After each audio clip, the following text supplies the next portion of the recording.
Wait কমাতে পারছেন না বহু দিন ধরে চেষ্টা করে, ডায়েট করছেন, হাঁটছেন, মিষ্টি খান না, তবুও ওজন কমছে না। অজান্তে হয়তোবা কিছু ভুল করে ফেলছেন। চেক করে নিন এই ভুলগুলোর মধ্যে কোনোটা আপনি করছেন কিনা। 1 নম্বর, খুব কম খাচ্ছেন। খুব কম খেলে শরীর সার্ভাইভাল মোডে চলে যায়। তখন মেটাবলিজম কম হয়ে যায়। শরীর চেষ্টা করে ফ্যাট জমিয়ে রাখতে। তাই এক্সট্রিম ডায়েটিং করলে ওয়েট লস আটকে যায়, শরীরে ফ্যাট জমতে শুরু করে। নাম্বার 2, প্রোটিন কম খাচ্ছেন। শুধু ভাত কমালেই রোগা হওয়া যায় না, প্রোটিন ঠিকভাবে খেতে হবে।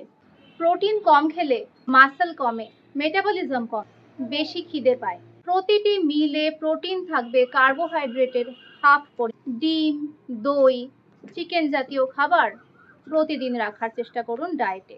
মিষ্টি সত্যি সত্যি বাদ দেননি, হয়তো সেই অর্থে মিষ্টির দোকান থেকে কেনা মিষ্টি খাচ্ছেন না, কিন্তু চায়ে চিনি খাচ্ছেন, বিস্কুট, বাদাম, বেশি ফল, ফ্লাক্স বা চিয়া সিড বেশি পরিমাণে, সস, কেক, চিপস, লুচি, মেয়োনিজ, পিনাট বাটার ইত্যাদি খাচ্ছেন। এতে করে আপনার শরীরে প্রচুর ক্যালোরি যাচ্ছে, যদিও আপনি মিষ্টি খাচ্ছেন না। এই লুকোনো মিষ্টিগুলোকে হিসাবে ধরুন। 4 নম্বর, স্ট্রেস এবং ঘুম কম হওয়া। স্ট্রেস হরমোন বাড়লে শরীর পেটের মেদ এবং শরীরের মেদ ধরে রাখে। 7-8 ঘন্টা ঘুম ও রিল্যাক্সেশন খুবই জরুরি। মেডিটেশন করুন। স্লিপ কোয়ালিটি ভালো করার জন্য ঘুমানোর 1 ঘন্টা আগে থেকে মোবাইলকে দূরে সরান।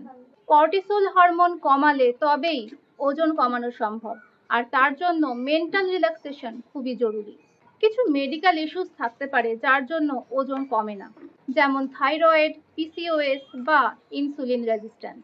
এইসব ক্ষেত্রে ডায়েট বা ব্যায়াম কোনো ফল দিতে পারবে না। আগে ডক্টরের কাছে গিয়ে মেডিকেল কমপ্লিকেশন কমিয়ে তারপর ওজন কমানোর চেষ্টা করতে হবে। আর এটাও মনে রাখবেন, এগুলো লং টার্ম চেঞ্জ। হঠাৎ করে 7 বা 10 দিনে যদি কেউ ওজন কমানোর কথা বলে, সেটা আপনার শরীরের পক্ষে ভালো নয়।